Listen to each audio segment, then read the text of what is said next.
근데 그 생활을 최장수 상황실장이시라고 제가 들었거든요. 네. 지난 노무현 정부 때 어쨌거나 순장조, 그러니까 네. 정권의 처음부터 끝까지 같이 하는 어공을 어쩌다 공무원 되신 분을 순장조라고 한다잖아요. 네. 이번 정부에서도 이대로 순장조로 가시나 했는데 이번에 총선 출마를 이제 결심하셨거든요. 네. 뭐 이제 다른 언론에서도 여러 번 얘기하셨을 것 같습니다만은 뭐 딱 찍어서 계기가 있으세요? 내가 한번 짐작해 볼까? 네. 모르겠는데 나는 정보가 없어요. 그런데 네. 내가 문재인 대통령이라면 나가라고 했을 것 같아. 왜요? 이제 이번에 못 나가면 예. 순장자로 또 5년을 있어야 돼요. 근데 문재인 대통령도 순장을 도대체 몇 번 시키냐? 문재인 대통령도 그 참여정부 때 5년 다 있었던 건 아니에요. 중간에 몇 번 도망갔다. 네, 그 탈출을 몇 번 시도하셨고 성공하는 듯 보였으나 다시 잡혀오고 두어 차례 그랬기 네. 때문에 5년을 꽉 채우지는 못했어요. 네. 그런데 그거를 참여정부 때 5년을 꽉 채우고 또 자신이 대통령이 된 이 정부에 와서 또 그 절반을 넘게 근무를 했어요. 그리고 총선은 다가오고. 이 사람의 그 인생의 앞날은 어떻게 되지? 이렇게 생각을 해보면 그만 됐다. 네 아이라도 뭐 일할 사람 있다. 그러니까 가서 당신 인생을 개척해 보시오. 이런 거 아닌가? 나는 짐작은 그렇게 했어요. 맞나요? 모르겠습니다. 그럼 그걸 제가 뭐 대통령 생각까지 지금 뭐. 아니 나가시는 날에 점심 같이 하셨다면서요. 네. 예. 그럼 그때 뭐 그래 고마할 만큼 했다 뭐라든지 뭐 이렇게 메시지가 있으셨을 것 같은데요. 한 2시간 여러 이야기 했는데 그런 이야기 안 했고요. 그런 이야기 하여튼 뭐. 네. 자주 보는 사람끼리는 또 그런 얘기 안 해. 네. 네. 근데 아까 말씀하신 것처럼 왜 나왔냐 이 부분은 저한테 굉장히 중요한 거였습니다. 정말 뭐 선배님 잘 아시겠지만 깊게 고민했고 근데 그 2017년 5월 10일 날 대선 다음 날 네. 제가 노무현 정부를 떠나고 9년 만에 다시 청와대로 새벽 5시에 첫 출근을 합니다. 그렇다. 맞다. 네. 그날 인수위가 없었기 때문에. 인수위가 없었습니다. 그래서 5월 9일 날 대선이 있던 날 오후 한 대여섯 시경에 후보들은 각각 뭐 여야 공이 이제 만약에 당선이 된다면 어떻게 할 거다라는 준비 시나리오를 각각 들어갑니다. 5월 10일 날 새벽 5시에 상황팀이라고 하는 한 10여 명 되는 직원들만 데리고 첫 출근을 했습니다.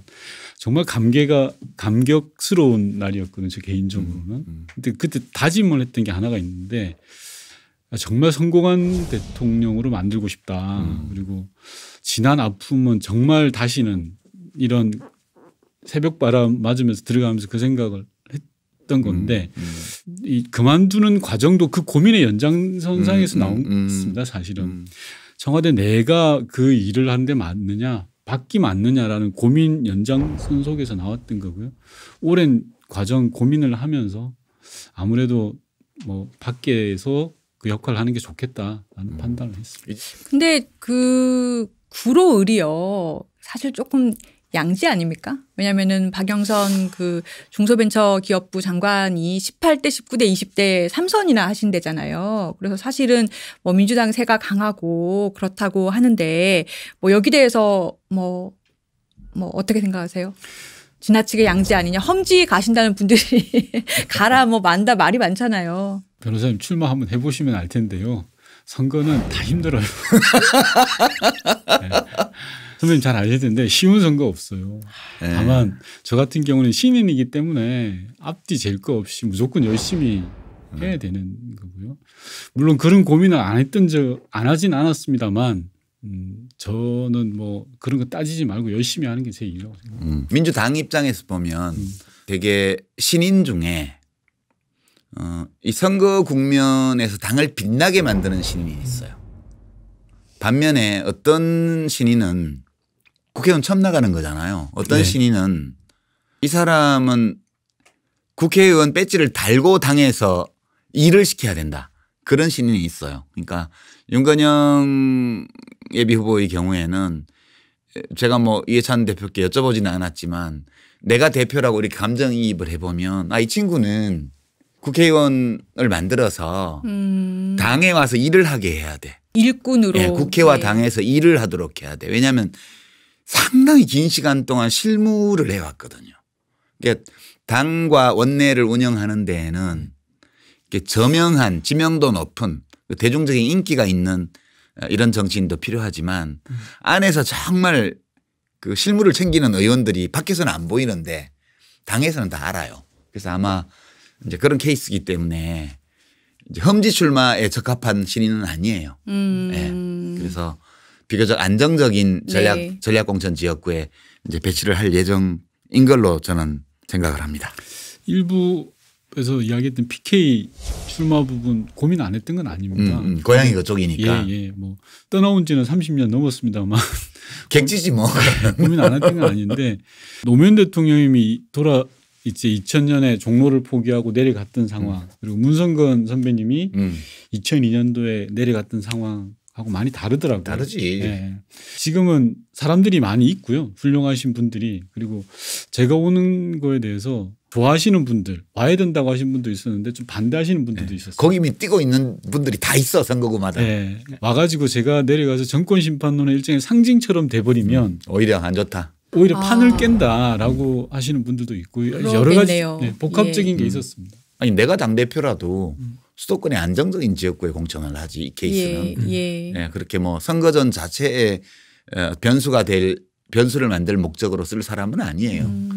그 당연한 일이지. 그렇게 써야지 무슨 적재적소라는 게 그런 거잖아요. 이해찬 대표님의 그 인사 스타일을 보면 총리할 때도 그러셨고요. 네. 그러니까 총리할 때 보면 이제 현역 의원들이 꽤 입각을 많이 했기 때문에 입각을 희망한 의원들이 많이 있었거든요. 중진 의원들이. 근데 제가 옆에서 이렇게 본 바로는 어느 부처에 가서 어떤 일을 하고 싶다고 이렇게 얘기를 하면 심각하게 검토를 하셨어요. 아무 부처고 장관을 하고 싶다 이러면 그 순간에 X였어요. 그러니까 인사원칙이 이제 그 사람을 필요로 하는 직책에 그 사람을 넣는다. 되게 이 총리 하실 때도 되게 그런 원칙이셨어요. 근데 미래통합당에서 자객공천 하겠다 했는데 구로 의뢰대에서도 지금 3선에 김용태 의원이 공천을 받았어요. 양천에 있던 분이죠, 이분이 원래. 예, 맞습니다. 다른 지역구에 있는 분인데 끌어왔습니다. 자객이니까요. 어떻게 보세요? 국회 경험이 풍부하시고 그리고 개혁적인 분으로 알고 있고요. 좀 공명정대하게 깨끗한 선거 됐으면 좋겠다고 생각을 합니다. 그러면 제가 다시 여쭤볼게요. 이길 자신이 있으세요? 어떤 전략으로 어떻게 이기실 계획이세요? 선거는 이번이 처음입니다만 주민이 판단하고 결정하는 거거든요. 그래서 이길 수 있다, 뭐 잘할 수 있다라는 표현들도 좀 건방진 것 같아요. 그냥 낮은 자세로 뚜벅뚜벅 가면 되는 거고요. 선거 구도라는 것은 또 중앙당이 잘 만들면 되는 거고 후보자 입장에서는 그냥 최선을 다하면 되는 겁니다. 그 판단은 온전히 주민들이 내려주실 거라고 생각하고 다만 제가 그 김용태 후보가 거론될 때 좀 더 센 사람이 왔으면 좋겠다라고 이야기한 적이 있습니다. 그건 제가 뭐 자신감이 있어서라기보다도 미래통합당의 본질을 좀 알리고 싶었어요. 이 통합이 아니잖아요. 원래 같은 무리들이에요, 그냥. 그런데 잠깐 헤어졌다가 아무 반성이나 성찰도 없이 다시 모여요. 그리고 또 뭔가 혁신을 했다고 하는 거예요. 그게 뭡니까? 정치의 본령은 그게 아닌데. 그런데 혹시 말해야 되는데 그 본질을 알리려면 센 사람이 오시면 저 알릴 수 있는 게 훨씬 더 쉽겠다라는 생각을 해서 한 거고 뭐 제가 자신이 있다거나 뭐 그런 이야기는 전혀 아닙니다.